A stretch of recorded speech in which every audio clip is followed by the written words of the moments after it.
Smile for the camera, Mario. That's good enough. Welcome back, guys. Welcome back to Let's Play Super Mario Odyssey. I'm Filthy Scrub, and we already got a moon. Is that the fastest moon of any playthrough of Mario Odyssey? Maybe. I don't know. Check it. Someone check that. Do I have the record? So, I'll show you what this guy says. This is a moon. Basically, it rumbles on your controller. You can't feel it because you don't have a controller in your hand. But it's right there. Spoiler alert. It's right there.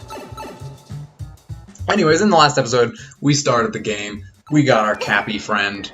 We went through the Cascade Kingdom, beat a weird jiggle physics monstrosity. And in this episode, we are going to go, and we are going to fight more rabbits in the Sand Kingdom, the Cold Desert, which is almost an oxymoron. Except deserts actually get pretty cold at night, if you didn't know. I didn't. For a while. I don't live in a desert, I live in California, so I am like the king of like perfect weather, you know? California is like very well known for its great weather, beaches, etc. I'm all about that. I'm from SoCal, born and raised, down the street from Disneyland, literally, so got a lot of experience with nice weather. Deserts are not that, though. Inside a block is a hard place. Look at that. That's a funny joke.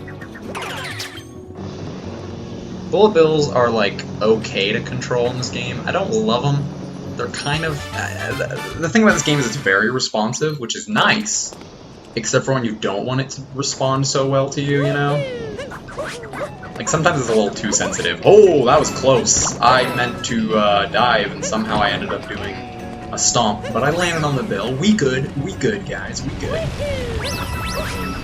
So, yep, we're in the desert. It's fun. Deserts are fun. So I want to talk about something.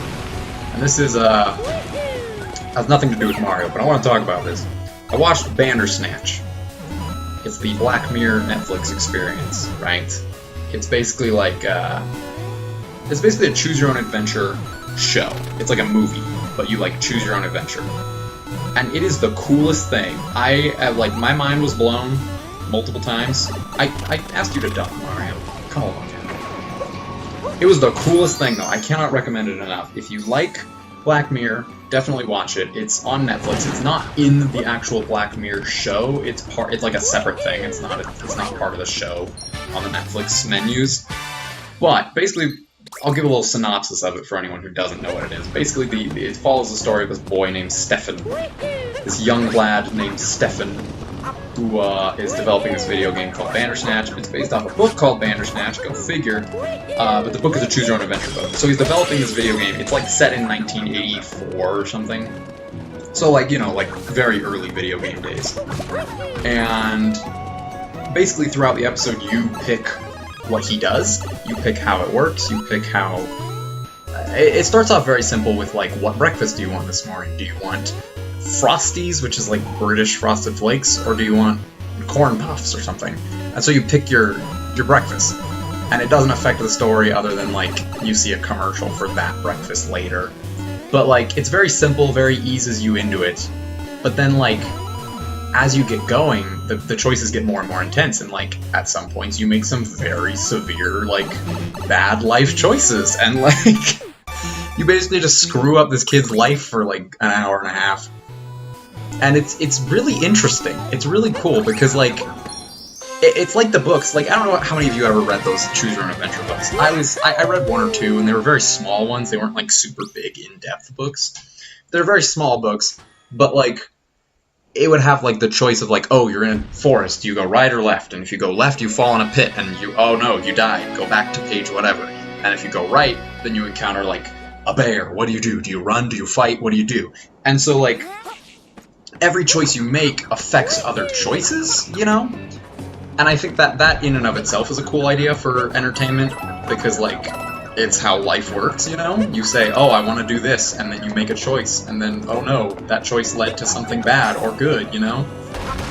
But I think it's especially cool in this format with the Netflix thing, because the choices... Oh, we'll ignore that.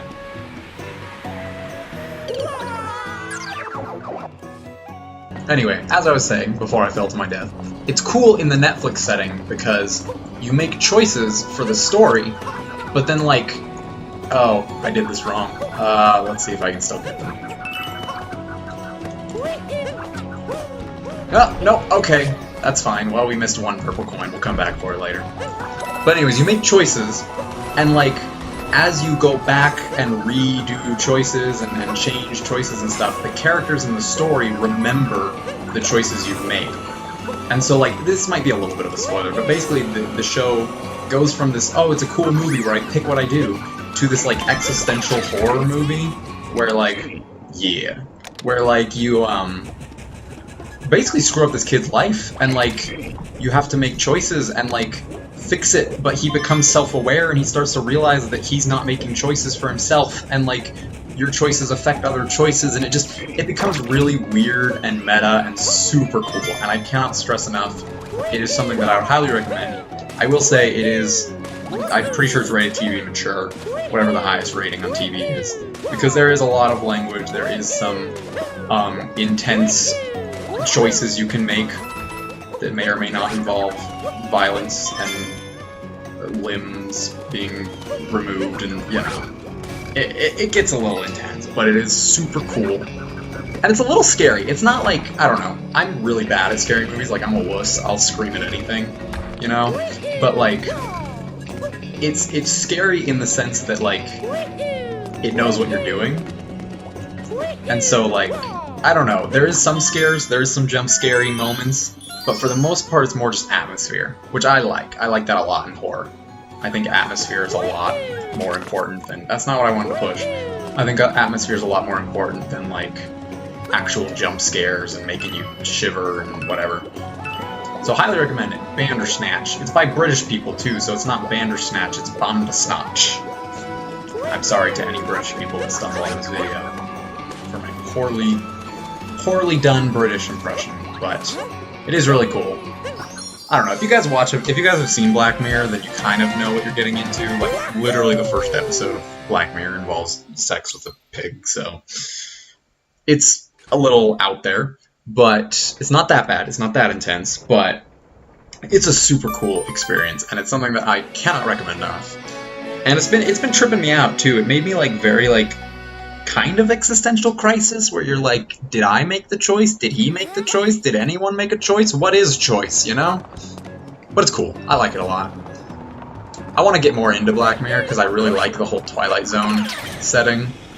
I really love Twilight Zone. Growing up, I used to watch Twilight Zone really, like, early in the morning. I would get up and watch the Twilight Zone, which is weird, not something a lot of kids did, but, it's something I've always enjoyed, and so Black Mirror being, like, a modern-day technological Twilight Zone is really cool.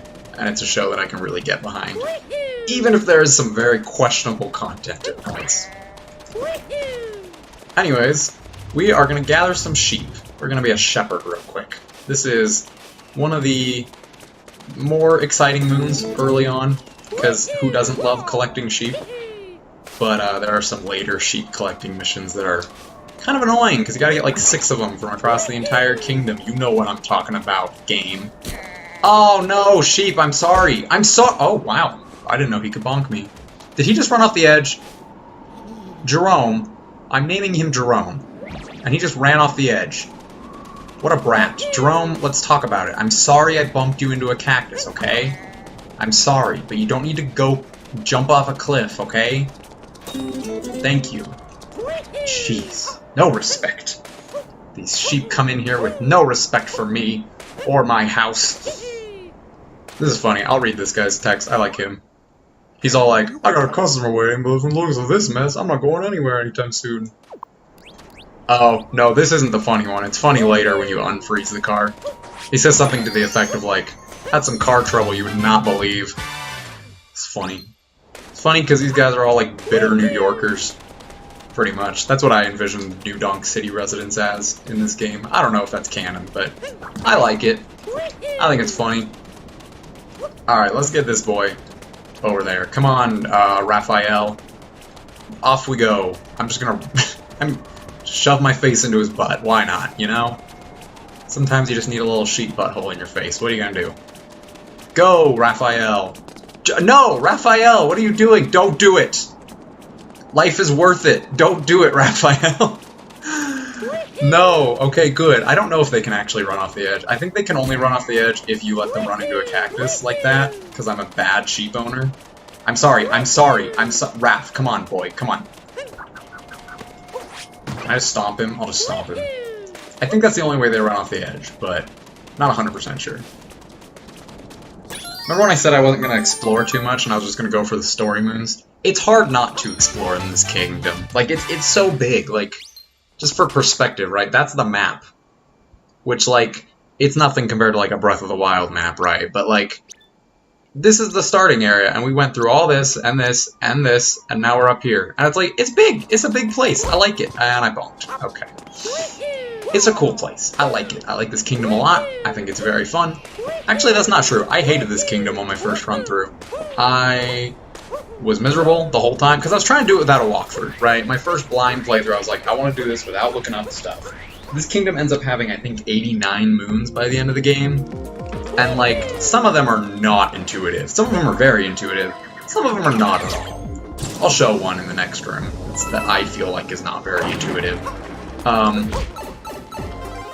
And so, like, I spent a long time trying to look for moons and purple coins. Purple coins are the bane of my existence, and I will probably complain about them a lot throughout this playthrough when we actually go looking for them. Because there's some that are just hidden so weird. Like, I just don't understand. And there's like 100 of them, and it's a huge kingdom. But yeah. I did not have a very fun time with this kingdom before. I have since come to love it a little bit more. I think I think it has some charm to it that I didn't quite see my first time around. And also there's later kingdoms that I dislike more, so is what it is. But yeah, it's a cool kingdom.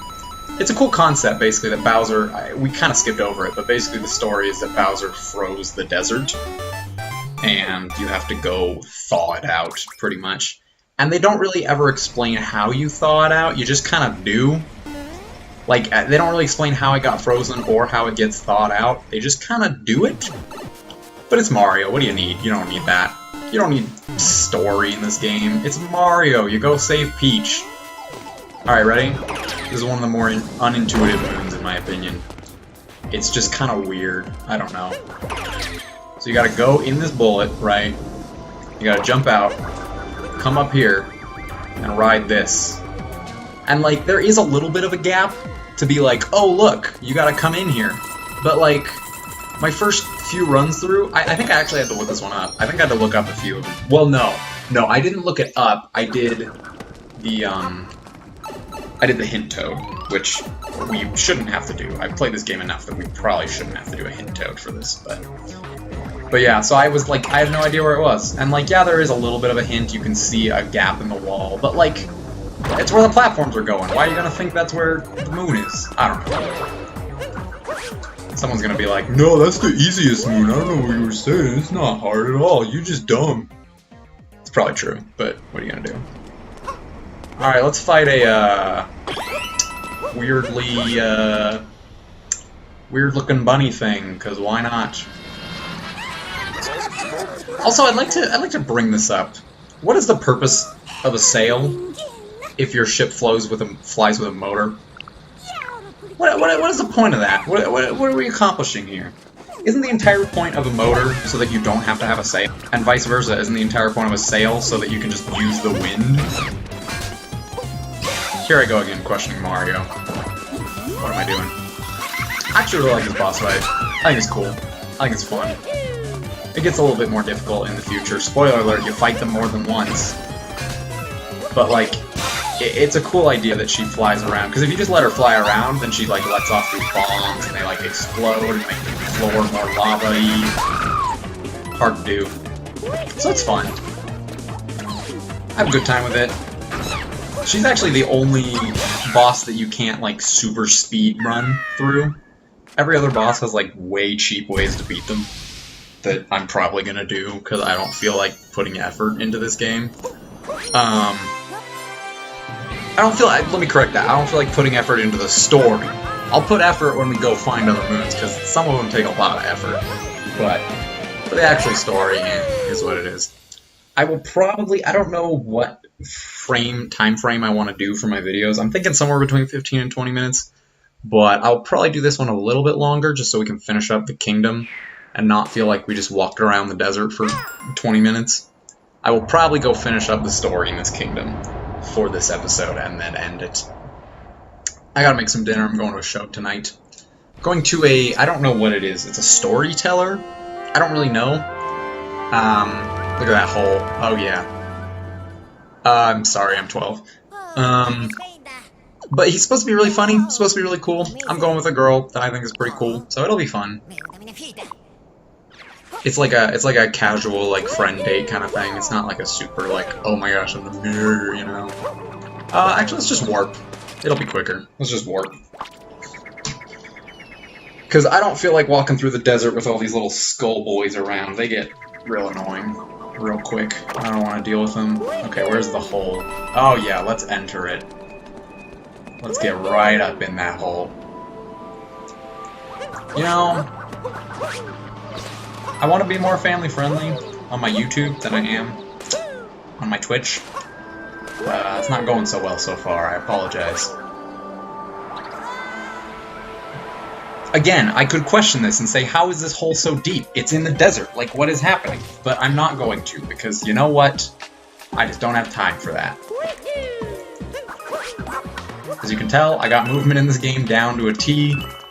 Except for right now, when I'm probably gonna eat my words. Yep, there it is. Okay, I'm a Goomba now. I'm a Goomba. They don't slip on ice for whatever reason. Yeah, I get a little too confident with the jumps sometimes, and also they just don't always work for me the way they're supposed to. I feel like there's some times that the moons, that the jumping in this game is like, it's a little too good, to the point that I'm like, wait, that's not what I wanted you to do, but I did it, you know? Like, this is a very good game, again, gushing over Odyssey. This is a very good game at making you feel bad for messing up. Like, you mess up a lot, and it's almost entirely your fault. Like, it's almost never the game's fault that you mess up. I think that's really cool. I think a game that makes you feel like that is a good game. I do like this Goomba stack tower. It's very boring. It's a very boring... not boring. Well, yeah, kind of boring. Compared to the other power-ups you can have, it's not that exciting. But I like making them, like, wiggle. Like, they kind of, when you run, they kind of wiggle. Yeah, there we go. I think they're funny. Because it's like, it's every Mario player's dream, guys, to get to be a Goomba. I do wish, I will say this, I do wish, since I am possessing all of them, for whatever reason they always listen to the guy on top, which, I mean, but, I'm sorry, but I do wish all of them got mustaches. I think that would be cool. I understand why they don't, but I do think that would be cool. Nintendo, please give them mustaches in DLC, please. I also like how they give everything a hat in this game. Like, that Bullet Bill had, like, a freaking, like, casino hat. I don't know what it's called. Visor? Is that the name of it? I don't know. Money! Yeah, it's a quirky game. I like it. It's got that Mario charm, you know? It's got that real Mario charm. There's a moon up here. Spoiler alert! Ooh, boom. And this game rewards you for exploring, and it's beautiful. It's a beautiful game. I love it. I cannot stop gushing about it. What I can stop gushing about, though, is this boss fight. Because we're about to have a boss fight, and whether you've played this game or not, if you've played Nintendo, you've seen this boss fight. And I wish it wasn't the way it is, but it is. Sometimes you don't think it be like it is, but it do.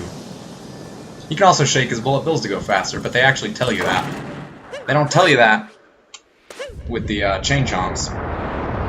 Anyways, whoa! I wonder what I'll have to do to beat this boss. It's a man with 2 hands. Also, I want to point this out. So this guy says, where ring go? Okay, where ring go? You take ring, he says, and then he comes and attacks us. Now, I know people question Mario's morality a lot. I know this is a common thing. It's a common game theory, but I'm gonna do it. I'm gonna question this, because here's the thing. The entire story of this kingdom, which again, I didn't go into, Bowser's stealing a bunch of stuff for his sham wedding. And this kingdom, he stole the ring.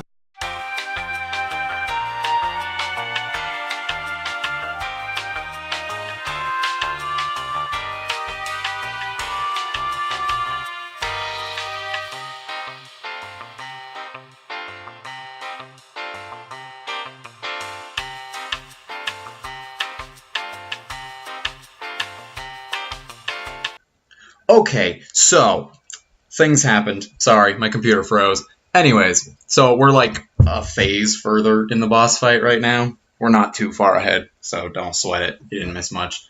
But anyways, so, right, Bowser takes the ring. He takes the big binding blade. Binding blade, that's a Fire Emblem game. Binding band is what it is what it's called. And he steals the ring, which is their holy sacred treasure. So understandably, the guardian of the sacred treasure is a little annoyed, right? What does Mario do? He stumbles in on this semi-annoyed guardian who clearly thinks Mario's the one that took it. And rather than negotiating, which I don't know how much you can negotiate with a giant stone head, but rather than at least trying to talk it out, Mario's like, oh, we're killing this guy, guess we're doing this now. Like, what the freak, Mario? Come on, man. My friend MatPat said that Mario is a psychopath, and I agree with him. He's not my... Spoiler alert, I don't know MatPat. That was a joke. That's just a theory. Don't want to say the words, though. Don't want to get in trouble. Don't want to steal his catchphrase.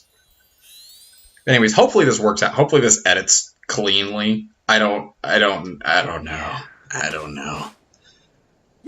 That was a little weird, though. My computer freezes after, like, a period of inactivity because it's just a bad computer. And when I use stuff, it just kind of is like, okay, we're done.